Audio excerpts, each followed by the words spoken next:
Ada satu kasus, ya, mereka yang bekerja, terkadang di kota-kota besar itu mereka kerja, mungkin pulangnya malam, kena macet, sebagainya, belum lagi nyampe di rumah dia duduk santai.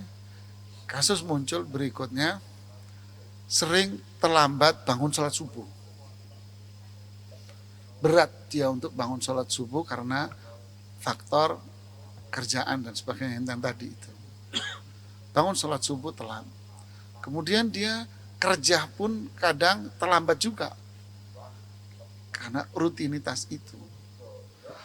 Banyak yang mengatakan ini musibah saya. Allah Maha Pengasih dan Penyayang. Apakah saya menerima musibah? Musibah seperti ini gimana? Ustaz Muhammad, Ustaz Muhammad. Taib. Ya. Betul, Allah Maha Penyayang. Benar, Allah Maha Penyayang, tapi terlambat sholatnya. Iya, Terlambat sholat. Menarik ini. Ya, kita hidup di dunia memang ya adalah sebagai abdun lillah, menunaikan kewajiban kepada Allah, dan juga dianjurkan untuk ya bekerja untuk memenuhi kebutuhan kita. Ya kan, kedua hal tidak bertentangan.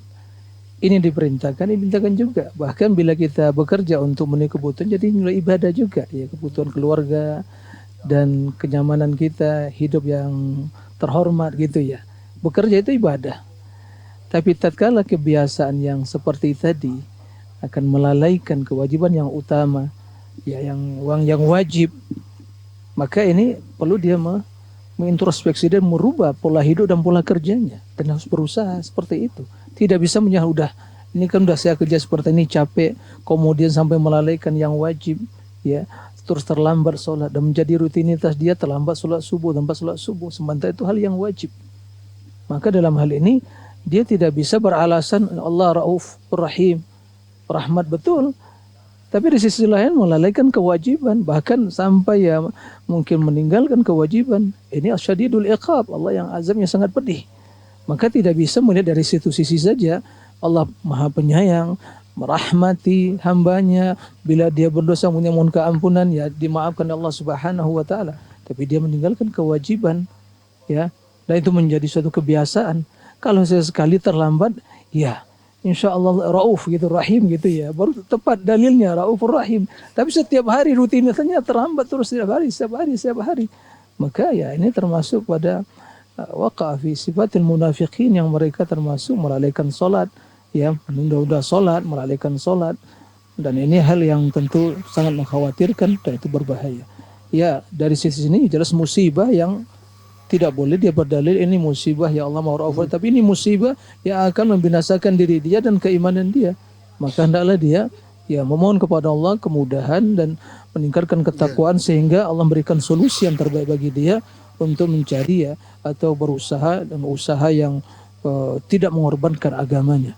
Karena kita bekerja adalah untuk agama kita, bukan semata untuk dunia kita. Nah, demikian Allah. Ya, dalil dia itu, ini musibah saya ridho dengan musibah yang menimpa diri saya. Ustaz Firman, kasih tambahan solusi, Ustaz. Ya ini tentunya pola pikir yang salah kaprah ya. Karena musibah yang sepertinya adalah musibah yang menimpa din. Kita nggak boleh ridho dengan musibah yang menimpa din kita. Habis kita kalau ridho. Orang terjerumus dalam maksiat, itu musibah menimpa din dia. Iya. Orang terjerumus dalam meninggalkan kewajiban maksiat, entah itu melanggar yang haram atau meninggalkan yang wajib, itu musibah yang menimpa din. Orang punya pemikiran menyimpang, terjerumus dalam bid'ah. Alhamdulillah kalau ada takdir Allah musibah, anda ridho dengan musibah. Ya zina ridho dengan zina, syirik musibah kalau ridho sama syirik, habis itu. Iya. Nah, jelas ini istidlal yang batil ya. Yang dimaksud ridho dengan musibah itu musibah-musibah yang sifatnya duniawi. Yang kita emang tidak punya andil sama sekali di situ, Ustaz. Orang kecelakaan, dia sudah berhati-hati di jalan, diserempet orang, jatuh luka-luka. Ada Allah musibah. itu sayang, Raufur Rahim. Iya, Raufur Rahim. Ya, Jadi bukan aja yang anda terlalu saklek gitu. Lah, ada batil ada. Ya, innani anal ghafurur rahim wa anna 'adzabi huwal 'adzabul alim. Gitu loh. Jadi nggak boleh kita hanya nanti jadi apa itu? Jabriyah apa namanya ya? Murji'ah itu. Terlalu berharap dengan rahmatnya Allah tapi lupa bahwasanya rahmat Allah itu ada syarat dan ketentuannya, Ustaz. Ya, Allah akan merahmati orang-orang yang layak untuk dirahmati. Sisi lain adabnya juga pedih. Iya, kalau dia memang nekat, sengaja melanggar, ya, memilih jalan yang sesat, ya dia harus siap dengan konsekuensinya itu. Itu akidah yang benar harus begitu. Jadi nggak lihat yang manis-manisnya toh, terus lupa gitu ya. Ustaz Anas, ada tambah. Oh, Zen. Sedikit aja. Itu nggak apa-apa. Ya. Jadi para ulama ya jelaskan bahwa berhujjah, berdalil dengan takdir itu ya dalam hal yang tidak ada ikhtiar manusia dalam hal itu. Masaib ya, kecelakaan gitu ya. Atau mungkin dia diciptakan dalam bentuk rupa dan juga fisik yang mungkin kurus, hidung yang pesek dan begitu ya, warna kulit. Ya memang takdir seperti tidak ada ikhtiar sama sekali. Bukan pilihan dia. Sementara apa yang dia lakukan, dia punya pilihan di situ. Kendati mengatakan inilah ya nggak sholat gitu, kemudian beralasan, maka nggak boleh berdalil dalam berbuat dosa atau musibah seperti menimpa agamanya berdalil dengan takdir. Ya, adapun dalam hal yang tidak ada pilihan manusia, ya, dan itu semata-mata ya hak prerogatif Allah Subhanahu Wa Taala. Ya, disitulah fungsi kita beribadah. Ya, inilah takdir Allah Subhanahu Wa Taala. Masya Allah. Seperti itu. Ustaz Ana. Iya, menarik ketika dia mengatakan Allah Maha Penyayang. Iya, itu yang asiknya di situ. Ini benar ya. Ini benar. Iya kan. Dan dalam permasalahan ini secara khusus memang kita mendapati bahwasanya Allah Subhanahu wa taala memaafkan ya. Ketika benar-benar lupa. Benar-benar capek sehingga akhirnya terlambat misalnya. Ini kan memang dimaafkan oleh Allah Subhanahu wa taala. Man nama an sholatin aw nasiha falyusalliha idza dzakaraha. Barang siapa yang ketiduran dari suatu salat atau lupa untuk melakukan suatu salat, maka hendaknya dia melakukannya ketika dia ingat. Jadi memang Allah tidak menghukum hambanya yang lupa atau yang ketiduran, betul-betul ketiduran. Dia betul-betul capek luar biasa. Tapi sebelum kita sampai ke sana, tentunya kita bertanya apakah dia capek maksimal itu setiap hari. Apakah setiap hari dia pulang jam 12 malam misalnya. Iya. Terus apakah dia sudah mengambil sebab sudah ikhtiar dengan memasang beker atau belum. Sebelum akhirnya mengatakan saya benar-benar lupa. Saya benar-benar tidak bisa bangun ketika azan subuh berkumandang gitu. Jadi ini harus diteliti dulu dan bisa jadi syarat itu tidak terwujud gitu. Sehingga yang terjadi adalah dia jatuh dalam maksiat kepada Allah Subhanahu wa taala tanpa ada alasan lupa atau ketiduran sebenarnya. Artinya kalau sesekali Allah memaafkan. Allah Ya, sayang. ini kaidah umum syariat kita memahami seperti itu. Tapi kalau sering rutinitas ada masalah pada dirinya berarti. itu musibah fiddin tadi itu musibah dalam agamanya dia itu yang berbahaya. Dia ngawur lagi itu. Allah Ghafurur Rahim. Itu muskilah itu. Jadi dia yang salah terus menggunakan dalih Allah penyayang gitu ya. Ustaz Arifin. Ya, itu mungkin saya ingin mengajak kita untuk berpikir di balik lah. Gimana Ustaz? Mana yang lebih harus kerja di tempat yang jauh? Kenapa tidak berpikir saya harus kerja di tempat yang dekat? Kenapa dia tidak berpikir mencari opsi lain agar bisa bekerja tanpa harus telat tidur, tanpa harus bepergian jauh? Padahal opsi itu ada. Kenapa dia menjadikan itu sebagai harga mati bahwa saya kerjanya hanya di situ di tempat yang jauh yang kalau pulang telat malam dan itu sangat melelahkan. Kenapa harus seperti itu? Itu kan problemnya itu di sini sebetulnya. Artinya ngatur schedule-nya dia, ngatur jarak. Jadi gitu dalam menyelesaikan masalah itu kita harus tahu masalahnya sebetulnya apa. Apakah masalahnya itu pada sholat subuhnya itu kepagian Tidak, waktu sholat subuh ya Paten. sudah ada aturan paten. Yang problem adalah dia kerja di tempat yang jauh, maka ini yang harusnya di treatment. Dia harus mencari solusi bagaimana dia kerja dekat, bagaimana kerja yang tidak lelah, bagaimana kerja yang mudah gitu. Atau kalau memang jauh dia atur waktu. Kenapa dia tidak pindah rumah? Itu salah satu pola pikir. Jadi kita harus tentukan tuh problemnya sebetulnya apa, agar treatment itu sesuai dengan masalah, solusi sesuai dengan masalah. Kalau masalah dia adalah jauh, kenapa dia tidak mendekat? Kontrak rumah yang dekat dengan tempat kerja, hilang masalah itu dengan sendirinya. Atau dia pindah kerja di tempat yang dekat dengan rumah, maka itu dengan sendirinya hilang. Itu poin pertama. Sehingga problemnya adalah dia kerja di tempat yang jauh.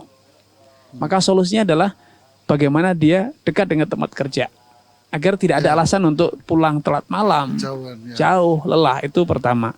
Kemudian kedua, musibah itu memang seperti kata Ustaz Sufyan dan yang lain tadi, ada musibah dalam urusan agama, musibah dalam urusan dunia. Ketika kita musibah dalam urusan agama, Nabi SAW berlindung, Allah wala taj'al musibatana fi dinina. Jangan kau jadikan musibah itu dalam urusan agama. Kalau dalam urusan agama itu namanya sayyiat dalam agama, dosa. Sedangkan kalau musibah dalam urusan dunia itu namanya musibah, betul-betul bencana gitu loh. Nah, sayyiat itu kita harus pertama, walaupun sudah terjadi, kadang kita lemah iman, lagi surut iman kita, maka pertama kita mengakui, Dosa kedua ini, menyesal, Ha-ha. kemudian ada tekad untuk merubah, untuk berubah, berusaha untuk tidak mengulang, beristighfar kepada Allah SWT. Itu kalau dari sisi tinjauan musibah. Misalnya dia belum bisa pindah, belum ketemu, masih sedang proses terjadi. Dia harus ada penyesalan, pengakuan bahwa ini adalah salah, kemudian dia ada upaya untuk berubah, kemudian dia istighfar kepada Allah SWT, mohon ampunan. Dari sisi lain yang juga patut diluruskan di sini, bahwa semua orang itu ketika punya iradah, punya azimah, maka dia akan menyesuaikan upaya, cara agar dia bisa.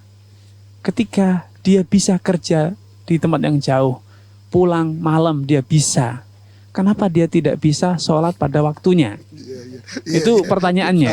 Berarti kan memang tidak ada azimah, tidak ada keinginan, tekad. Maka ini yang harus ditreatment. Berarti memang ini orang yang lemah iman, butuh treatment bagaimana dia meningkatkan keimanan.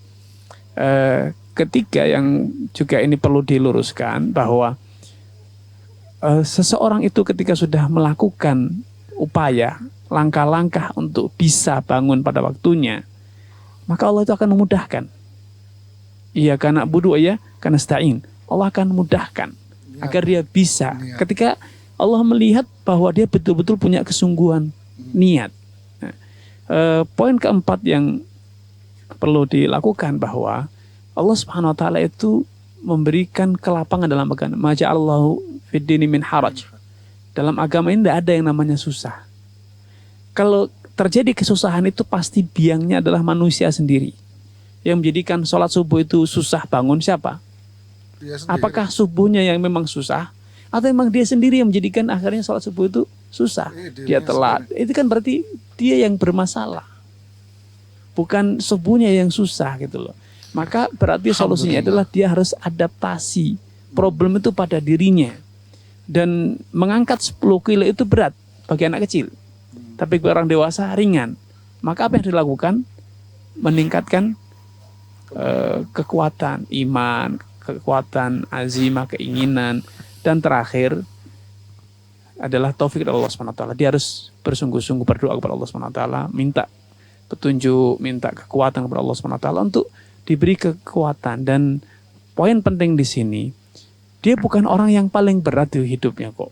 Dia bukan orang yang paling susah, dia bukan orang yang paling telat pulangnya, bukan paling berat kerjaannya. Yang lainnya bisa, kenapa dia tidak bisa? Dia nggak bisa ya? Yang lainnya banyak yang pekerjaan lebih berat, lebih melelahkan, telat malam, telat pulangnya, tapi mereka bisa sholat subuh. Sehingga dalam hal kebaikan kita itu harus melihat orang yang lebih atas dibanding kita. Dia bisa, saya harus bisa gitu. Alhamdulillah. Kira-kira gitu. Alhamdulillah, cukup jelas.